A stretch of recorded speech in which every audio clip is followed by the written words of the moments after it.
नई सरकार बनने में कुछ ही दिन बचे हैं। चुनाव प्रचार की गहमा गहमी के बीच राजनीतिक पार्टियों के नेता अपना एजेंडा बताने पहुंच रहे हैं एबीपी न्यूज के न्यूज रूम में नेताजी में आज खास मेहमान हैं महिला कांग्रेस की अध्यक्ष शोभा ओझा। शोभा ओझा महिला कांग्रेस की राष्ट्रीय अध्यक्ष हैं। इससे पहले वो मध्य प्रदेश में महिला कांग्रेस की कमान संभाल चुकी हैं। शोभा ओझा से आज हम अपने खास कार्यक्रम में जानेंगे कि राहुल ने मोदी का गुब्बारा फूटने की जो बात कही है, आखिर उसका आधार क्या है। गुब्बारा फूट रहा है तो फिर आपके नेता चुनाव लड़ने से डर क्यों रहे हैं। सबसे ज्यादा भगदड़ आपकी पार्टी में ही क्यों मची है। भ्रष्टाचार से लड़ने की बात कहते हैं, लेकिन लालू से तालमेल और अशोक चौहान को टिकट, दोहरा रवैया क्यों। राहुल 50% महिलाओं की भागीदारी की बात कहते हैं, लेकिन क्या पार्टी ने 50% टिकट दिए हैं। तो ये सभी सवाल और इनके अलावा और तमाम सवाल जिनके जवाब हम जानने की कोशिश करेंगे। शोभा ओझा जी हमारे साथ आज न्यूज़ रूम में नेताजी में मौजूद हैं। शोभा जी, आपका बहुत बहुत स्वागत है एबीपी न्यूज़ के न्यूज़ रूम में।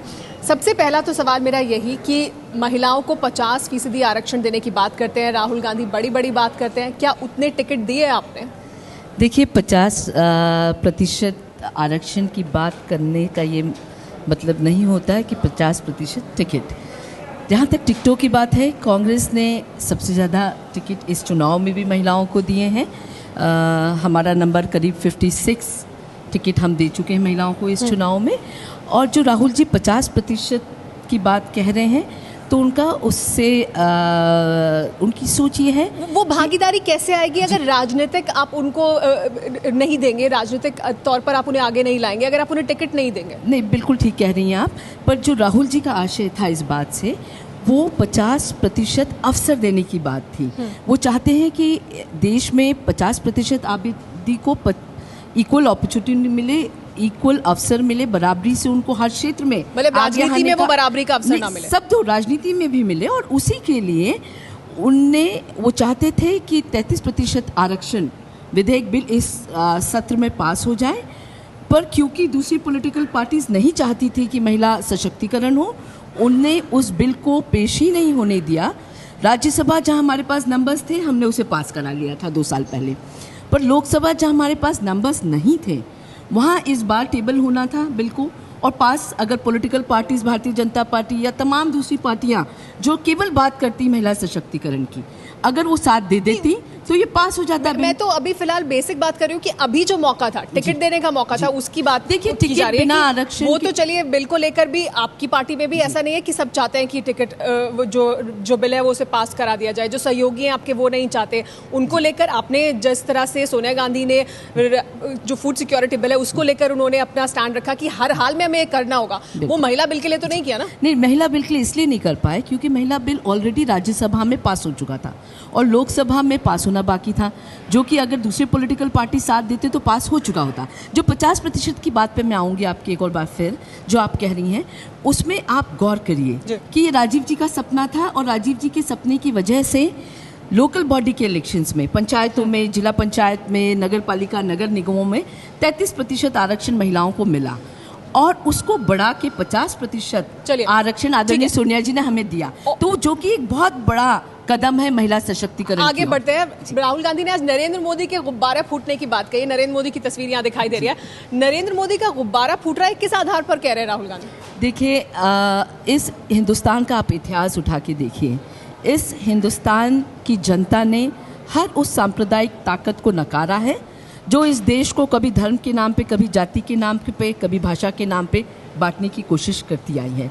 आपको याद होगा, अडवाणी जी रथ यात्रा लेके निकले थे, बड़ी बड़ी बातें हुई थी, उनकी यात्रा को भी बहुत तोल दिया गया था, मंदिर इशू था और पूरे हिंदुस्तान में एक, जैसे कहना चाहिए, भारतीय जनता पार्टी ने ये दिखाने की कोशिश करी थी कि एक लहर है और जिसके तहत सरकार भारतीय जनता पार्टी की आ रही। पर क्या हुआ? क्या अडवाणी इस देश के प्रधानमंत्री बन पाए? अडवाणी नहीं बने, लेकिन उस समय तो उन्हें बहुत सीटें मिली थी। सीटें जरूर मिली होंगी पर सरकार नहीं बनी। और जहाँ तक जब मौका भी मिला तो अटल जी को मिला। अटल जी को क्यों मिला? क्योंकि मैं समझती हूँ कि वो भारतीय जनता पार्टी का एक सेकुलर फेस थे। तो आप ये कह रही हैं कि वो मोदी को कोई मौका भी नहीं मिलेगा, सांप्रदायिक चेहरे को इस देश की जनता नहीं बर्दाश्त किसी और को करेगी। मौका मिल सकता है। चलिए प्रदीप जी हमारे साथ मौजूद है यहाँ पे, वो भी सवाल लेंगे। शोभा जी, यूपीए 2 में 2 बड़ी समस्याएं पूरा देश जिससे त्रस्त रहा, एक घोटाले जो हुए और दूसरा महंगाई।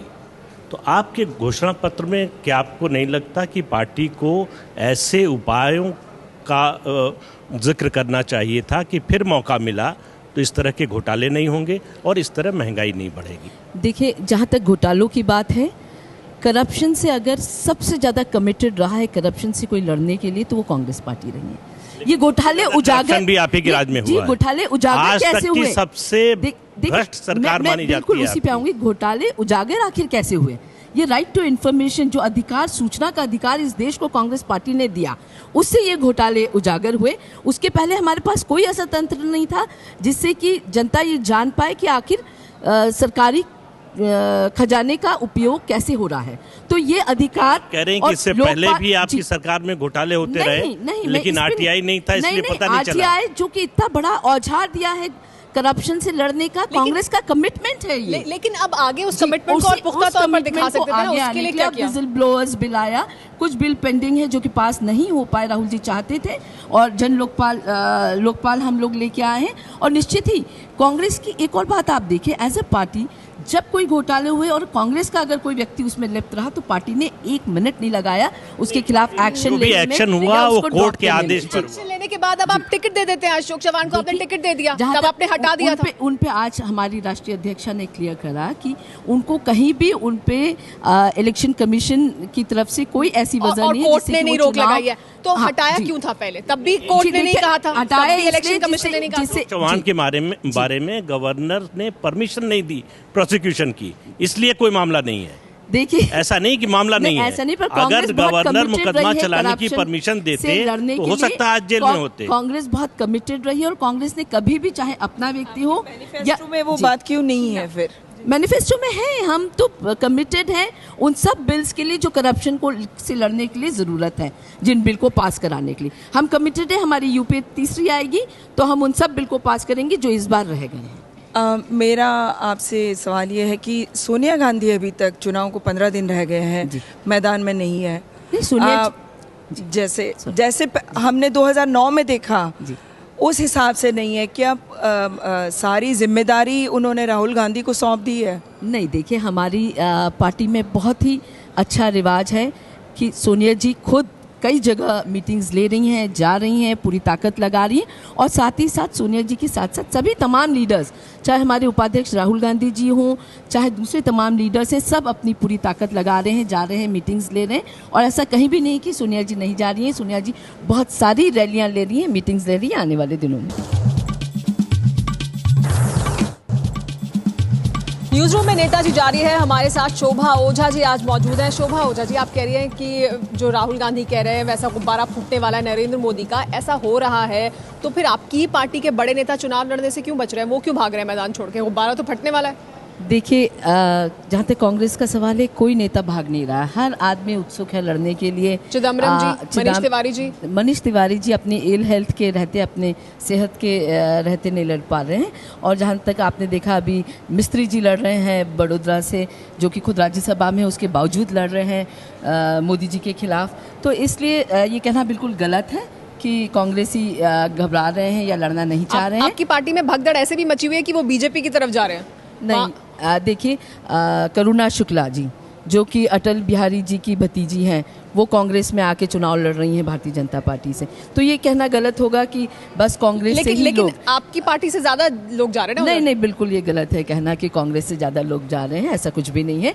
कांग्रेस के जितने सच्चे सिपाही हैं सब पूरी ताकत के साथ लड़ेंगे और 2014 में फिर हम अपनी जगदम्बिका पाल सच्चे सिपाही नहीं थे यानी? नहीं, देखिए, ये सब अपने वेस्टेड इंटरेस्ट के लिए जा रहे हैं, जो जा रहे हैं वो, जो देखिए, जो सांप्रदायिक विचारधारा से जुड़ रहे हैं, वो भी अपने वेस्टेड इंटरेस्ट से आ रहे हैं। देखिए, जो सांप्रदायिकता, शोभा जी, ऐसा लग रहा है कि जो पार्टी के वरिष्ठ नेता हैं, चाहे सोनिया गांधी या राहुल गांधी, उनको तो ये भरोसा वो अपने मंत्रियों को, अपने नेताओं को दिलाने की कोशिश कर रहे हैं कि ओपिनियन पोल पे भरोसा नहीं करो, जो लहर है वो लहर नहीं है। लेकिन आपके जो नेता है वो ये मानने को तैयार नहीं है, और इसीलिए कहीं ना कहीं एक हिचकिचाहट दिख रही है। चाहे चिदम्बरम साहब का मामला हो, मनीष तिवारी जी का मामला हो, जो कि चुनाव लड़ने से पीछे हटे, या फिर आपके जो नेता जो पार्टी छोड़ के दूसरी ओर चले गए जीत इंश्योर करने के लिए? नहीं, बिल्कुल भी नहीं मैं मानती। चाहे वो कार्यकर्ता हो, चाहे नेता हो, चाहे हमारे लीडरशिप हो, हर व्यक्ति को इस बात का भरोसा है, क्योंकि यूपी की सरकार में हमने इस देश की जनता को अधिकार दिए हैं।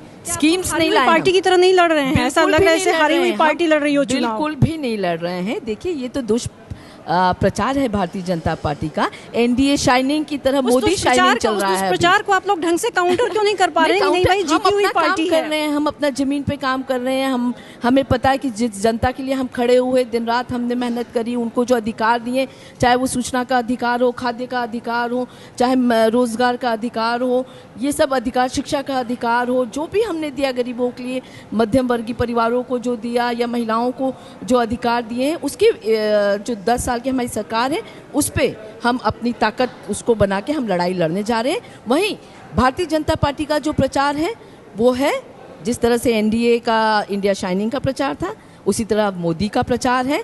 और जो लोग कांग्रेस मुक्त भारत की बात करते थे, आज आलम ये है कि भारतीय जनता पार्टी आपके पास आप ये बड़ी ताज्जुब की बात है कि राहुल जी भी कहते हैं कि भाजपा गंजे को कंगा बेच दे। हाँ, वैसा उनका मशीन है, मतलब प्रोपेगेंडा मशीन उनका बहुत अच्छा है आपसे। ऐसी अगर आप एडमिट करते हैं, हाँ। आपकी इतनी बड़ी पार्टी, आपके पास इतने रिसोर्सेज, फिर भी आपको हमेशा ये दिक्कत क्यों आती है कि? देखिए, कांग्रेस काम करने में विश्वास रखती है, बस प्रचार प्रसार करने में ही अपनी ताकत नहीं लगाती, काम करने में ताकत लगाती है। भारतीय जनता पार्टी तो इस देश में राष्ट्रपति को मरा घोषित कर देती है, गणेश जी को दूध पिला देती है। तो उनका जो आरएसएस का जो तंत्र है, जो अफवाह फैलाने में मास्टर है, उनकी बराबरी ना हम करना चाहते हैं, ना हमें करने की ज़रूरत है। हमारा काम बोलेगा। Shobha ji, right based program fail हो रहे हैं, ये बात बार बार कही जा रही है कि वो वोट भी नहीं दे रहे हैं और फेल हो रहे हैं। वो एक कर्मकांड बन के रह गए कि शिक्षा का अधिकार आपने दिया और कहीं फिर वो लागू ढंग से नहीं हुआ। रोजगार गारंटी एक सीमा पे आके रुक गई, सब चीज़ें। फिर भी इस बार आपने झड़ी लगा दी राइट बेस्ड प्रोग्राम्स की, तो क्या ये कोई रिव्यू हो रहा है या नहीं? और कहीं कहीं जहाँ सफलता मिली है, जो सर्वे बाहर भी हुए हैं, वो गैर कांग्रेसी राज्यों में मिले हैं। तो क्या आप खाली सिर्फ ये अधिकार देने के लिए आपकी पार्टी है और इम्प्लीमेंट कोई और करेगा? आपकी सरकारों को इम्प्लीमेंट करने नहीं आता? नहीं, देखिए, ऐसा है, केंद्र सरकार तो अधिकार दे सकती है, इम्प्लीमेंटिंग एजेंसीज तो राज्य शासन रहते हैं। और निश्चित ही राज्य शासन है। हाँ, नहीं, कांग्रेस क्यों, केरला में आप देखिए कांग्रेस की शासन है, इम्प्लीमेंटेशन बहुत अच्छा हुआ होगा। तमिलनाडु का है, हिमाचल का है, तो निश्चित ही ये राज्य शासन को इंश्योर करना चाहिए, चाहे वो कोई भी सरकार हो, कि जो अधिकार केंद्र सरकार देती है, जो जनहितकारी योजनाएं केंद्र सरकार लेके आती है, उसका इम्प्लीमेंटेशन इंश्योर करने का काम राज्य शासन का है, वो करना चाहिए। और मॉनिटरिंग अवश्य होनी चाहिए, मैं वो मानती हूँ कि मॉनिटरिंग अवश्य होनी चाहिए, जिससे कि छत्तीसगढ़ ने सबसे बढ़िया दिया। जी, जिससे कि जो अधिकार उनको केंद्र सरकार दे रही है, यूपी सरकार की जो सोच है, वो हर हाथ तक पहुँच सके। अशोक वानखेड़े। शोभा जी, मध्य प्रदेश पे बात करें, क्योंकि आप मध्य प्रदेश से आती है। एक तो मध्य प्रदेश में कितनी महिलाओं को टिकट दिए गए, मध्य प्रदेश की बीजेपी सरकार का जो भ्रष्टाचार का रिकॉर्ड है, वो मुझे लगता है उन्होंने पूरा तरह से तोड़ दिया। इसके बावजूद कांग्रेस का वहाँ सुपड़ा साफ क्यों हुआ? और फिर आपके शहर पे, इंदौर में, सुमित्रा महाजन जो ताई के नाम से फेमस है, ऐसा क्या उन्होंने किया कि लगातार 7 बार वो वहाँ से चुनाव जीतती है और 8 बार रिकॉर्ड बनाने जा रही है? तो आप उस शहर से होते हुए भी आप कहाँ कमजोर पड़ रही है कांग्रेस पूरे मध्य प्रदेश, इंदौर? हाँ। और टिकट दिलवाने में। अच्छा, जहाँ तक टिकट की बात से चालू करूँ मैं, तो पिछली बार हमारी 2 सांसद महिला थी, इस बार हम 4 लोगों को लड़ा रहे हैं। 2 नए टिकट हमने दिए, एक बालाघाट में दिया है और एक इमरती देवी जो हमारी विधायक है, वो भी लड़ रही हैं भिंड संसदीय क्षेत्र से। तो 2 का 4 हो गया, यानी हमने डबल टिकट दे दिए हैं। और जहाँ तक भ्रष्टाचार की बात है, मैं मानती हूँ कि भ्रष्टाचार पर्सोनिफाइड कहीं है तो वो मध्य प्रदेश में है। व्यापम का बड़ा घोटाला है, जहाँ 1 करोड़ से ज़्यादा युवकों युवतियों के भविष्य के साथ खिलवाड़ हुआ है। और तार मुख्यमंत्री से लेके, मंत्री से लेके हर एक आदमी का, काफ़ी सारे IAS IPS ऑफिसर्स तक जुड़ते हैं। तो ये जो घोटाला था, इसको हम जिस तरह से हमें उठाना चाहिए था विधानसभा चुनाव के पहले, उस तरह से हम उसे उठाना नहीं पाए, असफल रहे, एक संगठन के रूप में हम फेल हुए, ये मैं मानती हूँ। पर विधानसभा चुनाव के बाद निश्चित ही हमें झटका लगा। हम मान के चल रहे थे कि विधानसभा चुनाव में जनता खुद भारतीय जनता पार्टी के भ्रष्टाचार, भूमाफिया, खनन, हर तरह के भ्रष्टाचार के खिलाफ वोट देगी। विपक्ष का भ्रष्टाचार भी आप नहीं बता पाए। विजय भी एक सवाल। जी, मेरा एक सवाल आपसे है कि अभी अधिकारों की आप बात कर रहे हैं, अधिकार यानी सब्सिडी। अभी चिदम्बरम ने ही कुछ दिन पहले उनका एक बयान आया है कि सब्सिडी के मुकाबले हमें अगर नौकरियों पर, रोजगार पर हम जोर देते तो ज्यादा अच्छा रहता, वो जोर दिया जाना चाहिए। तो आपको लगता है कि बीजेपी इस पक्ष पर ज्यादा ध्यान दे रही है, यहाँ मात खा रहे हैं? नहीं, मैं ये नहीं कहूँगी कि अधिकार यानी सब्सिडी मैं मानने को तैयार नहीं हूँ। देखिए, जो कमज़ोर वर्ग है उसको कहीं ना कहीं आपको ताकत देने लगी। एक घर में 2 बच्चे हैं, एक ताकतवर है, दूसरा कमज़ोर है, तो उसको जी नहीं, रोजगार, नौकरियां दिया जाए, नौकरी ज्यादा उनके लिए असर भी डालती है। नहीं, रोजगार की बात अगर करें तो आज जो मैनिफेस्टो हमारा आया है, आज उसमें 10 करोड़ युवकों को रोजगार देने की बात की गई है। वादा किया है हमने कि हम सरकार में आएंगे तो 5 साल में हम 10 करोड़ युवकों को स्किल करके उन्हें उस लायक बना के रोजगार से जोड़ेंगे। इरफान का कार्टून भी देख लेते हैं। इरफान ने कार्टून बनाया है, और इरफान बताएंगे इस कार्टून के बारे में आपको। मैंने आज घोषणा पत्र देखा, जैसा कि उधर द्विवेदी जी ने कहा कि भाई हमारे घोषणा पत्र पर मनमोहन सिंह जी की क्या प्रतिक्रिया है, तो उन्होंने वही अपना पुराना वाला कि हम हज़ारों जवाब से अच्छी है मेरी खामोशी।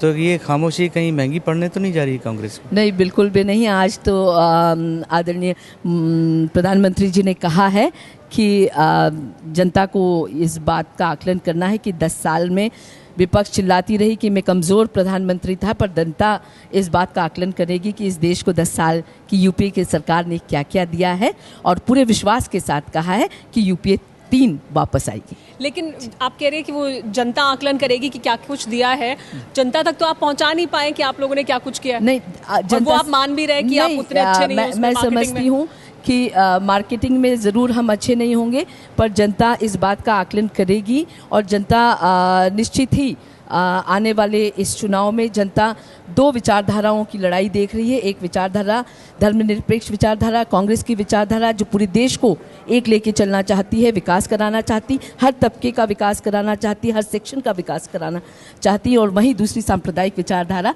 जो इस देश को धर्म और जाति के नाम पे तोड़ती आई है। इन 2 विचारधाराओं की लड़ाई है, और मुझे पूरा विश्वास है कि जनता कांग्रेस के साथ रहेगी। बहुत बहुत शुक्रिया शोभा ओझा जी हमारे साथ आने के लिए। एबीपी न्यूज़ के न्यूज़ रूम में एक और शख्सियत के साथ फिर लेकर हाजिर होंगे न्यूज़ रूम में नेताजी।